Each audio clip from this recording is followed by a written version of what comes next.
اللہ ہم سے گناہوں سے توبہ مانگتے ہیں. آج کوئی شخص اگر دین پر آتا ہے تو عبادت کی کثرت کو فوکس کرتا ہے, گناہ چھوڑنے کو فوکس نہیں کرتا. اللہ نے پچھلی قوموں میں جتنی قوموں کو ہلاک کیا, تباہ کیا, کوئی ایک قوم بھی ایسی نہیں ہے جس کو اشراق کی نماز چھوڑنے پر عذاب دیا ہو. کوئی ایک قوم بھی ایسی نہیں ہے جس کو تہجد چھوڑنے پر عذاب دیا ہو. کوئی ایک قوم بھی ایسی نہیں ہے جس کو صبح و شام کی تسبیحات چھوڑنے پر عذاب دیا ہو. قرآن کہتا ہے فَكُلًّا أَخَذْنَا بِذَنْبِ, جتنی قوموں کو تباہ کیا ان کے گناہ کی وجہ سے کیا ہے, نافرمانی کی وجہ سے کیا ہے. اور وہ نافرمانی کیا تھی؟ تمام قوموں میں ایک ہی چیز تھی کہ انہوں نے پیغمبر کے جو سفیر, اللہ کے جو سفیر تھے, اللہ کا جو پیغام لے کے دنیا میں آئے تھے, ان کی باتوں کو ویلیو نہیں دی, ان کی باتوں کو اہمیت نہیں دی. یاد رکھو اللہ کی نظر میں سب سے زیادہ ویلیو اس چیز کی ہے کہ محمد صلی اللہ علیہ وسلم کیا آرڈر دے کے گئے ہیں, کیونکہ یہ آپ کا آرڈر نہیں ہے, یہ کس کا آرڈر ہے؟ اللہ کا آرڈر ہے. اور ہماری نظر میں سب سے کم ویلیو کس کی ہے؟ اللہ نے کیا کہا ہے.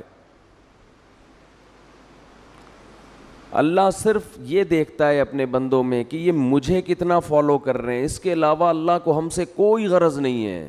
یہ دماغ میں اچھی طرح یہ بات بٹھا لینی چاہیے. اللہ یہ بھی نہیں دیکھ رہا کہ تم انسانیت کی خدمت کر رہے ہو کہ نہیں کر رہے, تم زمین میں کیسے رہ رہے ہو. اللہ یہ دیکھ رہا ہے کہ میری کتنی مانتے ہو, انسان کی خدمت بھی میرے کہنے پہ کر رہے ہو کہ نہیں کر رہے. بس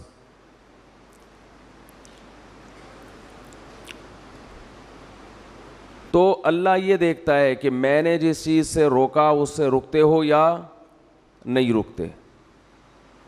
دنیا میں خوش قسمت ترین انسان وہ ہے جو موت سے پہلے پہلے اللہ کو بھی مان لے اور اللہ کی بھی مان لے,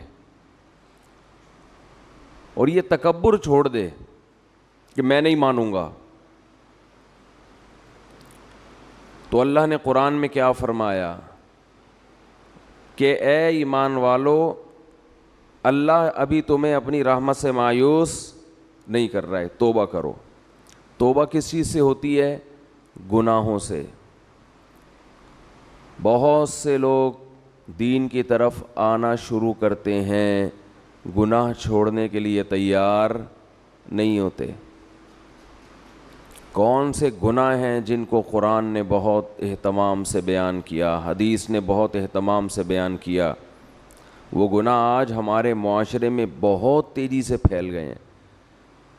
اس رمضان کے گزرنے سے پہلے پہلے توبہ کریں, ان تمام جرائم سے توبہ کرنی ہے. ان گناہوں میں سب سے پہلا گناہ ہے نماز کا قضا کر دینا. اللہ نے اس کی کسی قیمت پہ اجازت, بولے نا بھائی, نہیں دی. ایک چیز ذہن میں آتی ہے کہ اتنے سارے لوگ بے نمازی, اتنے سارے لوگ ہیں جو اللہ کا انکار کر رہے ہیں, کیا یہ سارے جہنم کی آگ میں جلیں گے؟ یہ چیز انسان کو پریشان کرتی ہے, وسوسہ ڈالتی ہے کہ جہاں اتنے سارے لوگ ہیں یہ کیسے اللہ ان کو اٹھا کے آگ میں ڈال دے گا. دنیا میں آج بھی شرک کرنے والے توحید پرستوں سے زیادہ ہیں.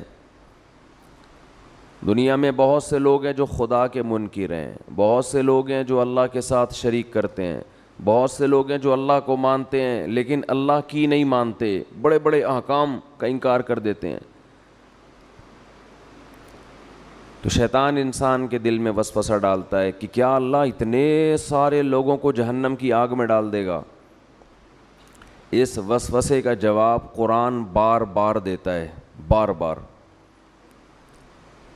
وہ جواب یہ دیتا ہے قرآن کہ لَأَمْلَأَنَّ جَهَنَّمَ مِنَ الْجِنَّةِ وَالنَّاسِ أَجْمَعِينَ۔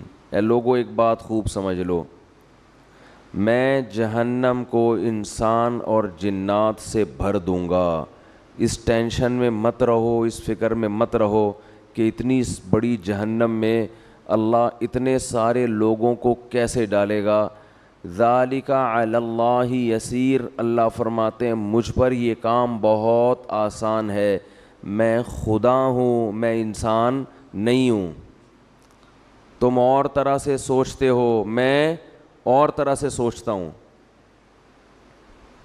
میں ڈال دوں گا جہنم میں، آگ میں پھینک دوں گا میں۔ یہی چیز انسان کو غافل کرتی ہے کہ وہ بھی نماز نہیں پڑھتا، وہ بھی نماز نہیں پڑھتا، وہ بھی نہیں پڑھتا، تو میں نے نہ پڑھ لیا تو کیا ہو جائے گا؟ کچھ بھی نہیں ہوگا۔ جیسے اللہ اس کو آگ میں ڈالے گا آپ کو بھی ڈال دے گا، کوئی مشکل نہیں ہے اللہ کے لیے۔ یہ جہنم ہے کیا جس سے ہمیں قرآن ڈراتا ہے؟ ذالک الذی، ذالک یخوف اللہ بہ عبادہ۔ جہنم کی آگ وہ چیز ہے کہ اللہ اس کی طرف اشارہ کر کے بتاتے ہیں کہ یہ وہ آگ ہے جس سے اللہ اپنے نیک بندوں کو ڈراتا ہے۔ ان بندوں کو جو اللہ کی آیات پر ایمان رکھتے ہیں ان کو ڈراتا ہے اللہ۔ عقل مند لوگ اس آگ سے ڈر جاتے ہیں اور احمق اور بیوقوف باتیں بناتے ہیں کہ یہ کیسے ہو سکتا ہے۔ علماء کہتے ہیں کہ جہنم کی آگ اصل میں اللہ کے غضب کا اظہار ہے، اللہ کے غضب کا اظہار ہے۔ اور یہ جو اللہ نے کافر کے لیے ہمیشہ کی جہنم رکھی، اس کی وجہ بھی یہ ہے کہ اللہ کا غضب اس پہ ہمیشہ رہے گا، وہ غضب ٹھنڈا نہیں ہوگا، کیونکہ اس کے ٹھنڈا ہونے کی کوئی وجہ نہیں ہے۔ اللہ انسان کو مہلت دیتا ہے، مہلت دیتا ہے، سدھر جا سدھر جا سدھر جا، وہ نہیں سدھرتا، تو پھر اللہ کا غضب بھی لامتناہی شروع ہوتا ہے۔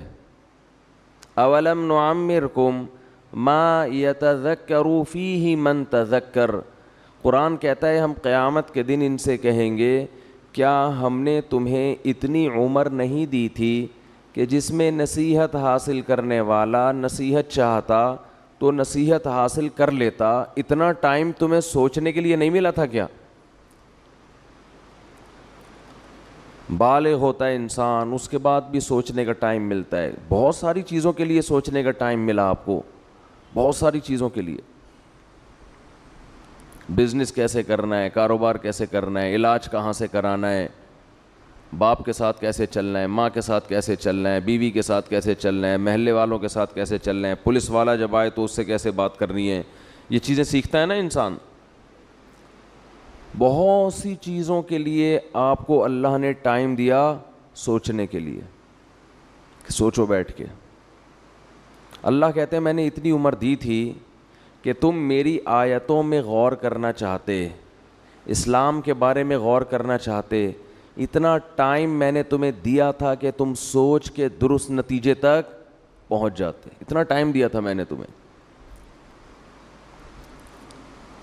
تو سوچتا ہی نہیں ہے۔ جو جس ڈگر پہ چل رہا ہے وہ چلتا، جو گانے سن رہا ہے وہ سنتا رہے گا، جو نماز چھوڑ رہا ہے وہ چھوڑتا رہے گا، جو داڑھی کاٹ رہا ہے وہ کاٹتا رہے گا، جو باپ کو ستا رہا ہے وہ ستاتا رہے گا، جو ماں کو ستا رہا ہے وہ، جس چیز کی لت پڑ گئی اس سے پیچھے ہٹنے کے لیے تیار نہیں ہے، پیچھے نہیں ہٹنے کے لیے تیار۔